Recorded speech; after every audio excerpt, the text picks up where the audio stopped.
All right, welcome to another installment of the Capital Conversation podcast. Today we're pleased to have joining us former Superintendent of Public Instruction and Superintendent of York County Schools, Dr. Stephen Staples. Dr. Staples, thank you for being here. My pleasure. So first question, you've been in the field of public education since 1976, and you told me you basically got into public education right as soon as you left school. So what was your primary motivation to go into public education, and what made you stay in it for so long? Well, first, I appreciate no one gasping when you said 1976. Most folks are like, wow, he's still alive. He was there with the dinosaurs, because it was a long time ago.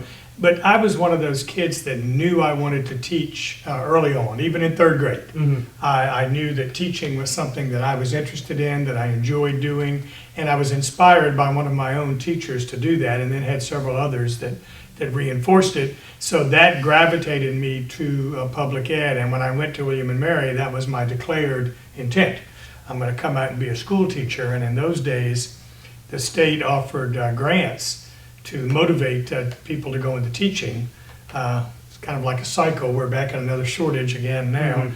And so I took those grants each year of my 4 years at William & Mary with the idea that I paid them back by teaching. So it wasn't a last-minute career choice at all. It was just something that I felt in my heart I wanted to do, and I knew I enjoyed working with young people. Wonderful.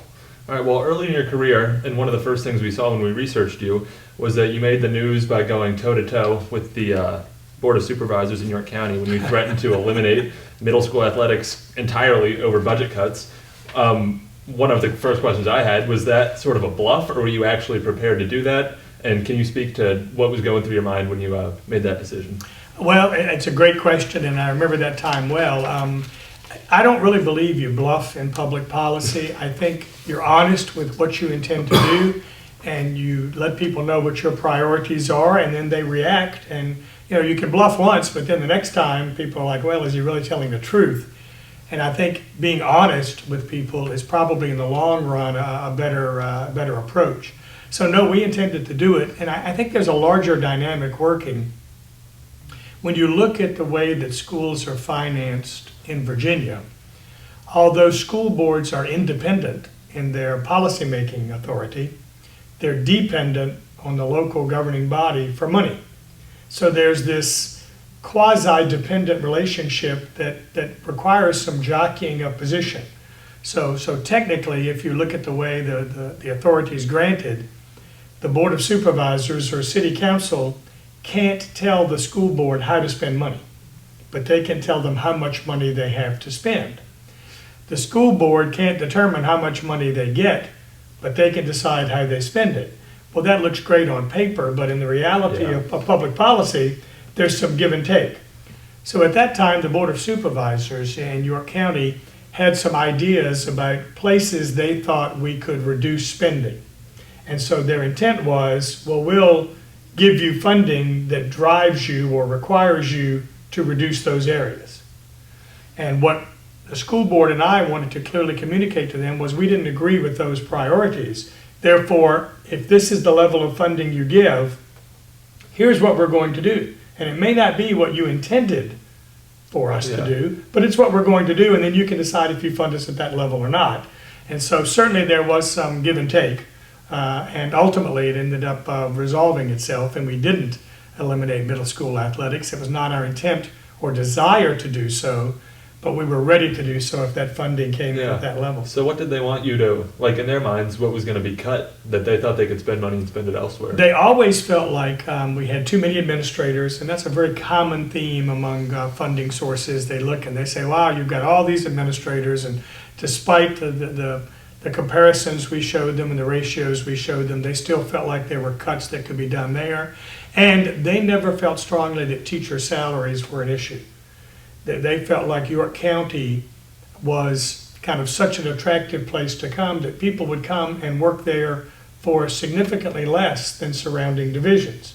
And the school board's goal was to maintain competitive salaries. So I think they were looking to cut both staff and maintain salaries at a lower rate, and those were not things the school board wanted to do. We had that conversation the last time we spoke about the whole balance of power between the Board of Supervisors and the Superintendent of Schools and stuff like that. So this system, as it stands, kind of creates difficulty in the sense that, they're allocating money and they have a vision for how that money's going to be spent, but you guys believe that it's going to be spent, a different way, the way that you want it to be spent. So, do you believe that it would be better to have a system where there was more cohesion between the supervisors and the superintendent in terms of how the budget is, like, specifically allocating funds to different areas in the school? Well, there are a couple of local models that do that. Henrico has kind of a shared governance model where the school division is seen as a quasi-department of the county. Okay. So, we fund the fire department, we fund social services, and then schools are just another department. I don't know that that's a better system. I think what we have now is a transitional system. If you go back, when I first started my career as a superintendent in '91, all school board members in Virginia were appointed. There were no elected school boards. They were all appointed by the local governing body. And under that scenario, there certainly was more influence over budgets by the Board of Supervisors. Even though the school board passed them, they knew that they were appointed by the Board of Supervisors, and I expect it was fairly common for that to be part of the interview process. Then in the mid to late 90s, Virginia allowed localities to choose if they wanted to elect school board members or remain appointed. And early on, York went to elected board members. And I think that was a step in this transition, because now those school board members felt that they were beholden to a constituency that had elected them versus being beholden to a board of supervisors that had appointed them. So often you saw campaigns, and it's somewhat amusing when you're not living it. When you're living it, it's not as amusing. But to watch school board members campaign to say, I'm going to spend on this, this, this, and this, and a member of the local governing body, literally in the same district, campaigning on, I'm going to cut this, this, this, and this, and they both get elected. And those two policy paths are going to clash at some point.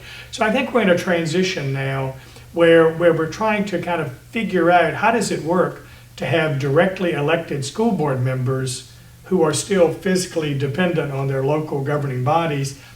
Ultimately, and I don't know if it'll be better or worse, I think it's likely that you'll see school boards get some kind of authority to spend on their own and detach from the Board of Supervisors. But I would not want to paint that as a perfect scenario. That there are lots of states that currently have that model, and it's not perfect by any means. Do you think it worked better when there were appointments as opposed to direct election? I think it was smoother. I don't know if it was better. I think the local governing bodies had more control, so I think there was less conflict. But conflict in public policy is not always a bad thing. Right. Conflict simply means that lots of different viewpoints are kind of coming in, and you got to consider all those perspectives, and you're looking for means to navigate them in a way that makes sense for everybody. So I don't know that it'll be better or was better or worse, but it was certainly quieter. Okay. Yeah. So in York County, I mean, you're revered as one of the best superintendents we've ever had. And by the time you retired in 2007, all 4 York County schools received the highest level of accreditation. Pardon my pronunciation of that. That's perfect. What were some of the ways or tactics you employed to get the schools up to the level that they were in 2007 from when you took it over? Well, I think it was more than accreditation. I think in York, as with many schools, we're looking for student outcomes that we can benchmark against counterparts or comparable divisions.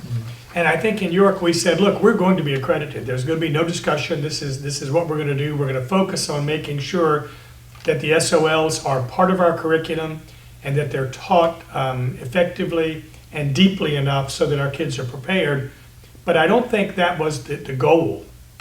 I think that was more a way station along the way to our goal. And we were really benchmarking ourselves against other external. We looked at the Hanovers of the world. We looked at the Loudons of the world, and we said, what's their program of studies? What are the opportunities that students have to engage in different kinds of topics and content? What are the amenities they have? And so accreditation was certainly important. At the time, it was very important in the state, and achieving it, we thought, was done by not making it the end goal, but making it kind of a way station on the way to our end goal, which was being competitive with some of the best. So kind of a segue there with the accreditation to your time as superintendent of public instruction.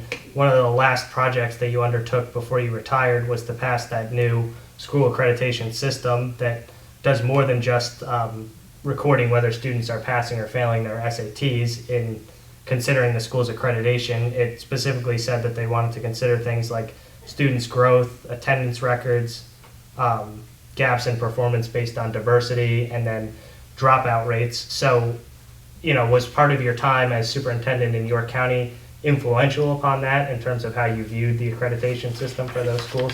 It was. It absolutely was. And I think the personal philosophy is accountability systems, to me, should be fluid in the sense that you don't put one in and then 20 years later you think it's still working and accomplishing what it was when you put it in 20 years before.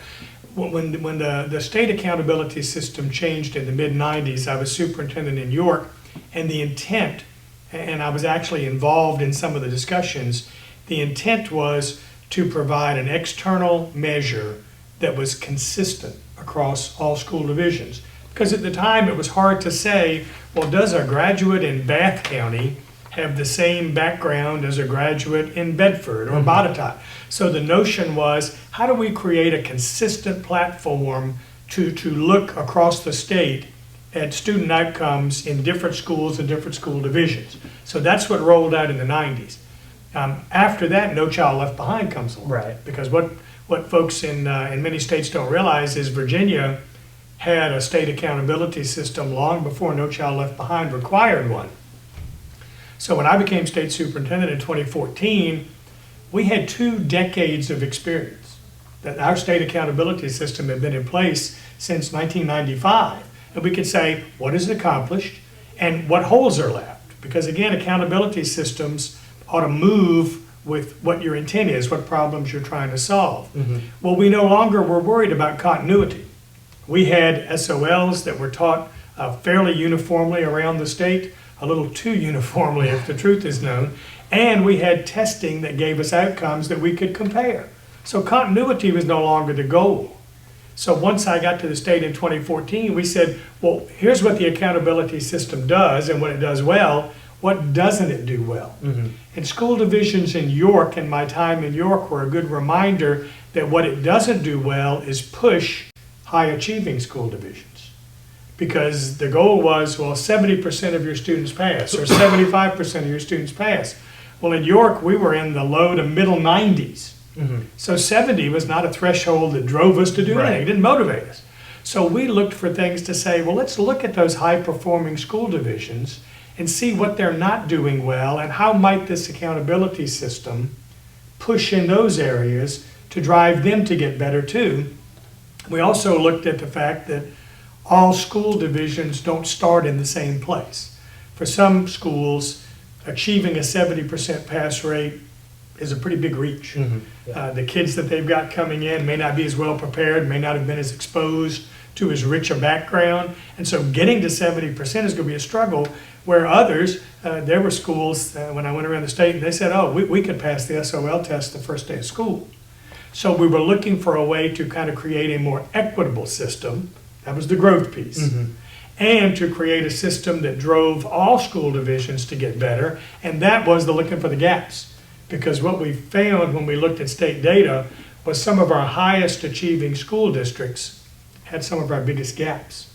And so we said, some kids are doing really, really, really well, but there's still a core of kids who aren't doing well. And as a school division, we can't declare you as great until we see all those kids doing well. Right. So we came up with those gaps looking at minority students of color, or students who were non-native speakers, or students in poverty, as a way to say, don't just look at your student body as a whole, as a conglomerate. Oh, okay, everybody's here, 70% pass, but start delving into who fails, and in fact, are there common characteristics of the kids who fail? Are they all in poverty? Are they all Latino? And if so, then start focusing on how those kids get better. And obviously the program is still young, but 2 years in now, can you kind of give an evaluation as to how you think it's performed and whether you think like schools have been motivated to improve their quality Well, under that program? I'm out of the loop a little bit, but what I still get is my newspaper clippings from around the state every day, and I was really, I think pleased is the right word, to see the coverage of the accreditation ratings. Every fall, the Department of Ed releases accreditation ratings, and that's been the big story. Who was accredited and who wasn't? And I thought, well, you're missing the story. It's not about accreditation, because somehow accreditation became the end goal, and it was never intended to be the end goal. The end goal was, how do you get better? And so I watched this round of newspaper coverage, and certainly there was still a lot of coverage about who was accredited and who wasn't. But as you read down in the stories, what I saw was coverage about gaps, about kids who weren't doing well. School divisions and schools saying, oh yeah, we're happy to be fully accredited, but we've got to start looking at, and they would name one of the factors that we added in. So I think the fact that people are now paying more attention to it, and it's become a topic of community dialogue, affirms what we were trying to do, and that was kind of change the dialogue from, are you accredited or aren't you, and then, well, we're done, to, okay, we're accredited or not, but here are the things we still have to work on, and we're seeing that dialogue playing out. Now, we haven't seen great progress, but I think step one, it's like the old 12-step program. Step one is acknowledging you got a problem. Right. Well, we now see lots of school divisions saying, boy, we've got to do something about this, and I think that's pretty rewarding. So say, looking past step one to step two, you notice there's a gap here or there. What are specific ways that schools can sort of attempt to get that more equitable with regards to a certain race or a certain ethnicity? Like, how can you target resources more towards that group most effectively? Well, if you think about it, there are two ways really to do research. One is what we call quantitative, where there are mathematical calculations and you get a numbers-driven outcome. That's what the SOL tests are. We can say, okay, white students in this school passed at an 88% pass rate, but students in poverty passed at a 60% pass rate. That's a quantitative analysis. The other research type is qualitative, where you begin to explore what are the factors or the contexts that lead to those, and not cause, we don't say that caused it, but that lead to those outcomes or connect to those outcomes. And I think school divisions are now not just looking at the quantitative. They're saying, oh, wow, this group, whatever characteristic they're looking at, didn't do well. Now we begin to go back and say, why didn't they do well? We talk to teachers, we examine students, we look at their trajectory, not just at the grade that we tested them this past year, but boy, could we go back to third grade, fourth grade, fifth grade and see this coming? Where did the gap start? Where do we have to pick it up? And then we look for those research-driven strategies that say, here's something that tends to be a positive remedy. Here's something that tends to do well. So if it's a reading gap, we've got a lot of research. It's been in the media a lot recently about how do we make sure that kids become better readers. And so we encourage schools to look at the research and to begin to adopt strategies that align with that particular goal. And I think one other important change, and to the layperson it might not matter, but part of our work at the Department of Ed while I was there was trying to change the role of the Department of Ed. Previously, under that old accountability system, the Department of Ed was sort of like, think of it as like the smoke detector. We went off and sounded an alarm when something wasn't right, but we didn't do anything about it. Oh, yeah, something's wrong, and we bellowed and we beeped. And that wasn't because that was what the people in the agency wanted to do, it was what their role was. And so while we were there, we tried to change the role to say, our job isn't just to alert you to a problem, but to be a resource to you to help you solve this problem. If you work in the Department of Ed and you're, say, a math supervisor, you work with over 130 school divisions throughout the state. You know which ones are doing well and which ones aren't, so you can become a connector to say, oh boy, you've got an Algebra 1 problem. Out here, this school division is really doing it well and they've got similar circumstances as yours. Let's help connect you and we'll facilitate an exchange of information about how they're doing well and what you can adopt that makes them do well. And now the Department of Ed is more than just sounding the alarm. They're fixing the problem. Oh, the smoke detector went off, but we're making sure there's no more smoke. We're fixing it. Now, I think we're particularly proud that the Department of Ed is now more of a willing partner and a collaborator than just the monitor that wags their finger and says, oh, you're not doing well. So another one of the big pushes that you had during your time as superintendent of public instruction was to lower the graduation requirement for the number of SOLs that students had to take and pass to allow more time for them to do projects and certain things like that. And then in May of 2019, your successor furthered on from some of the like loosening of SOL requirements that you had done by changing some of the SOL tests to more like locally controlled performance-based tests. So can you speak to kind of like why you think that less testing is better for students, and what sort of benefits they gain from having more of these project-based and also locally controlled tests? Yeah, Owen, I think it's a great question, but I would phrase it a little differently. I think it's less of the same testing. Mm-hmm. Because what happens is, and when I was state superintendent, you get invited to do a lot of high school graduation speeches, and they're fun, everybody's excited. But I always would put this in, and I got the same reaction every time. I'd say, congratulations, you're graduating from X high school in Virginia, which means you have passed more state mandated tests than any other student in the nation. And always they would boo. Rightfully so, because they're saying it's too many. We were giving 36 tests, which was twice as many, more than twice as many, as the federal government mandated. Mm-hmm. So at some point you say, how many times do we need to give the same type of test? Because the vast majority of the tests were 4-part multiple choice. Right. 4-part multiple choice tests have a real use. I mean, there's a utility to them. Mm-hmm. But to say that's the only type of test, I would liken it to you go to your doctor and you're saying, I want a complete physical. I want to know how I'm doing. Okay? Well, we're going to take your temperature 36 times. That's not helpful. I want you to take my temperature and my blood pressure, and I want to know what my cholesterol level is. So what we wanted to do around the state was to say, yes, there still need to be some 4-part multiple choice SOL type tests. And you need to demonstrate that you know some things. If you can't add, you shouldn't be graduating from high school. Mm-hmm. If you can't read, you shouldn't be graduating from high school. But we don't need to keep doing that over and over and over. Right. And 36 seemed a lot. So what we said was, let's back off on some of those because we're still giving 20-some tests. And that frees us to begin to test other things. Because what we heard from folks who received our graduates, whether they went into the military or whether they went into the workplace or whether they went to college, 2-year or 4-year, what we heard from them was there were gaps in the preparation of your students. Mm-hmm. There were some things they couldn't do. They weren't good at collaboration. They weren't good at communication. They weren't good at creative problem solving. Okay, well, those 3 things alone, communication, collaboration, creative problem solving, 4-part multiple choice tests don't assess very well. Right. So the idea was, if we're going to say to schools throughout Virginia, we need to emphasize these more because that's what people who receive our graduates say they need more of, they need to be better at, then we need room to assess that. Mm-hmm.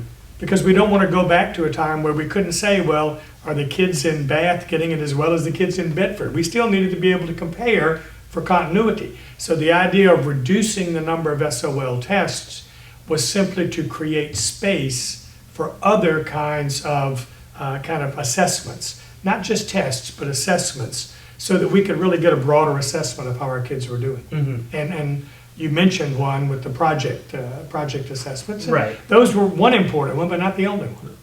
So Virginia's 4-year graduation rate topped 90% during your tenure as superintendent of public instruction. We've talked about a couple different things that you changed in the Department of Ed, but if you had to pick one that you think most helped the state and helped get that rate up, what do you think it would be? Literally, I think it affirmed for us the old thought that what gets counted counts. In other words, if somebody puts out data on it, you pay attention to it. And I think it was a point of emphasis for us during our time, certainly for Governor McAuliffe and his team there, that more and more kids needed to get over that hurdle of high school graduation. And so we literally worked with school divisions to alert them to areas where there were problems. We publicized when things weren't going well. We were the fire alarm to say, boy, your graduation rate is a problem. And then we gave them comparable school divisions to say, how are they graduating more kids? Why can't you do what they're doing? And we helped them lay plans to do that. So I think that that ties right into what happened at the end of your tenure as superintendent of public instruction with the Richmond School District, which, you know, was trending in the wrong direction, and alarms were starting to go off between, like, you know, people in your department and then also people, you know, superintendent of the school district and stuff like that. And so the State Department of Education had to step in and intervene and kind of reset that school district. And you said ultimately the superintendent was relieved of her duties. So can you talk a little bit about like where you stand in terms of the state's role in intervening in the affairs of localities in terms of how they run their school districts, and then also like how you think the Richmond schools specifically are trending after the intervention? In my mind, the state intervention, where the state comes in and assumes greater authority, is what we might call in public policy kind of the nuclear option. It's the last thing you do. Okay. Because once the state takes over, well, what's left? I mean, you don't, Yeah. now you're running schools. And frankly, when you look around the nation, the history of states taking over and running local school districts, it's not positive. And sometimes they don't do any better than the locality, because the people who are in the district understand the context better than we ever could in Richmond. That was one of my jokes when the superintendent would call and would tell me a problem. The state superintendent's office is on the 25th floor of the Monroe building with a beautiful southern exposure looking over the river. So the view is gorgeous. And so they'd call and they'd be saying, oh, this and this and this. And I said, well, you know, I'm looking out my window and everything looks fine. It was a joke to remind them that in Richmond, we may not be as close to the problem as they were, and we needed them to help us understand context. Now, for the city of Richmond, that's not quite as true, because the Department of Ed is in the city of Richmond. Right. Our offices literally are 3 blocks apart. And so we understood, I think, the context of what they were dealing with, and we were already working closely with them. But at some point, you have to acknowledge that the definition of insanity is doing the same thing over and over and hoping you get a different result. Well, we have been working with them in a variety of ways over the span of 8 or 10 years, and the outcomes weren't changing. It wasn't getting any better. We didn't see the positives really developing. And so at some point you said, okay, now we've got to go in, and we feel like in this case at least, we are a little more familiar with the context, Right. because we're working here alongside you and we're right in the same place. And so then we were able to both, you know, and I like to say that we were a good partner. In Richmond, they might say we were directing them to do some things. It just depends on which side you were on. But we were able to, I think, do some assessments and gather some data that helped put a spotlight on immediate things that they needed to do.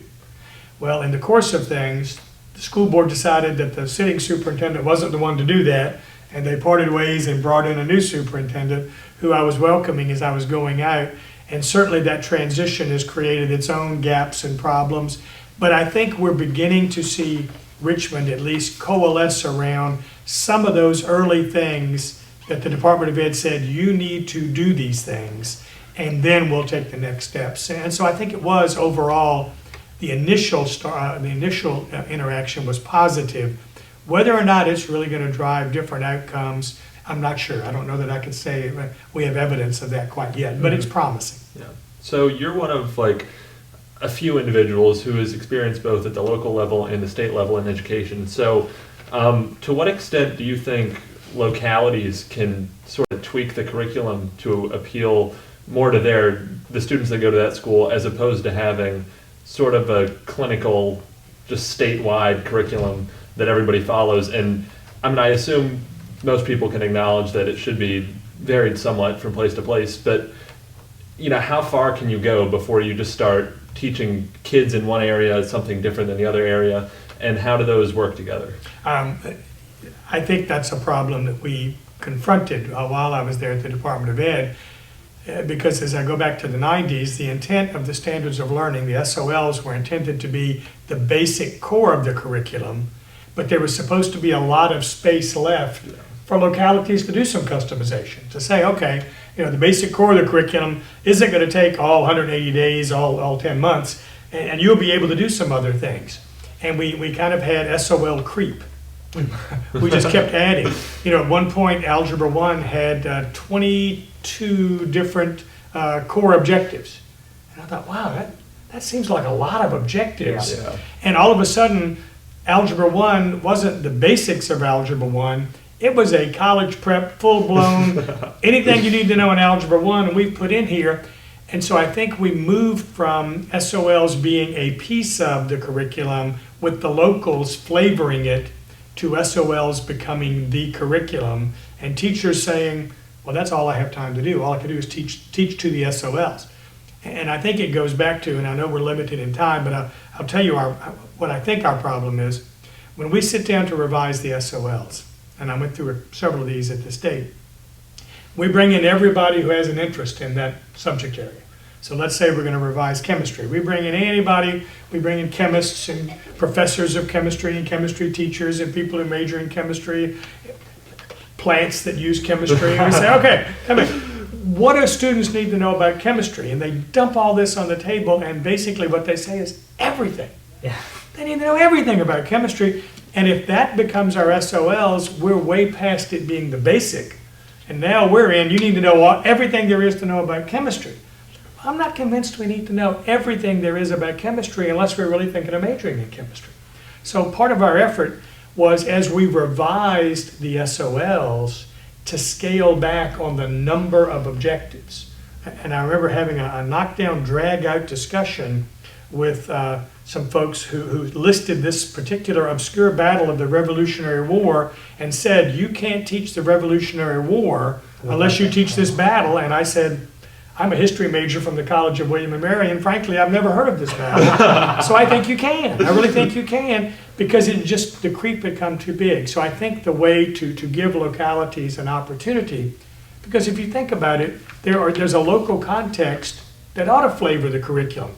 Bedford, I've mentioned a couple of times, has the D-Day Memorial because they, by percentage, lost more citizens during the first day of the D-Day invasion than any other community in the United States. Mm-hmm. Well, I would hope that they would give students the opportunity to reflect on that, to go to that memorial. I mean, it's literally miles from their school, Right. and make that a significant part of the curriculum, where maybe in Alexandria they don't have access to that memorial. They may do something different. It doesn't mean you're not teaching the history of World War II. It means that you're leaving room for the locality to add a little spice to it that makes sense from their context.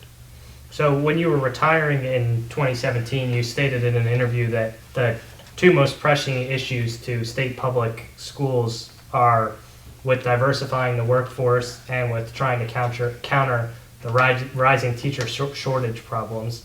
So can you speak to some sort of like policy proposals that you'd like to see implemented by your successor in order to try and tackle these obviously difficult problems? And those are not just Virginia specific. Right, We of were course tracking the Virginia data, and it's part of a national trend. Over the past decade and a half, enrollment in education degrees at four-year universities is down by 40%. So that means the influx of potential teachers going through an undergraduate program is a lot less than but at the same time, if we were doing our graphs, student enrollment is increasing. Yeah. So the demand for teachers is going up at a time when the availability of teachers is going down, and economists will tell you that's going to create a problem. That's what we have. Yeah. So we've done a couple of things. I think we have to be open to the idea of alternative routes to licensure, that the four-year undergraduate program may not be the only way. Mm-hmm. And we're seeing an increase in career switchers, people who might have had a career in another area, and they're moving over to say, now I'm interested in teaching. I was a chemist at Newport News Shipbuilding for 30 years, and I'm retiring. I've still got 15 more years of work life. I'd like to teach chemistry in a high school. How do we prepare that person to become a chemistry teacher? And it's probably not, we'll go to college for 4 years. So we got to look at alternative routes. But then we also have to look at the undergraduate program to say, how do we make it an incentive? And particularly to diversify. For a lot of first-generation college goers, a lot of them are children of color. students of color. So can we create financial incentives that say, we'll help you not take on a lot of debt to go through college, and in return, you go into teaching for 5 years, because we think if we can get you in there for 5 years, we might keep you, but that increases the pipeline there. So I think we've got to run a combination of different ways to prepare teachers than the traditional four-year undergraduate degree, and then being open to creating motivators and incentives, particularly for teachers of color, I think make a lot of sense, because when we look at the data, it is first-generation college goers who often incur the most debt. That's a real inhibitor to them going to college. So if we can make it easier for them to get to college by motivating them to go into teaching, then it's a win-win. Just to put a bow on things, we're running a little out of time, but retrospectively, you've had a great career. What do you think, or what are you most proud of that you've done to help either your county or the state as a whole? Well, you know, it's hard to say one thing, because I don't think there's like a silver bullet that said, boy, that was the thing I was most proud of. I think what I'm most excited about is when I went to different posts, we were able to build a team that focused on giving students opportunities to grow in different ways. When I was in York, we had a School of the Arts and we had an IB school. The idea was those are two different pathways, but kids had options. I think as school leaders, we've got to recognize that there's not that one pathway for a student, and this is the only way you're going to be successful.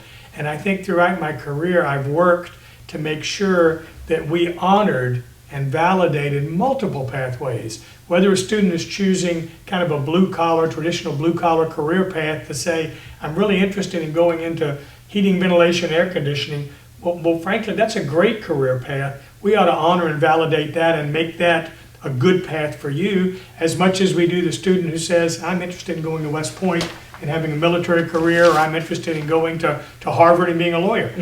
All of those are great career paths, and I think I'm most proud that in our work, we tried to make sure that kids had opportunities and options to find a path that would make them successful, and it wasn't always the same path.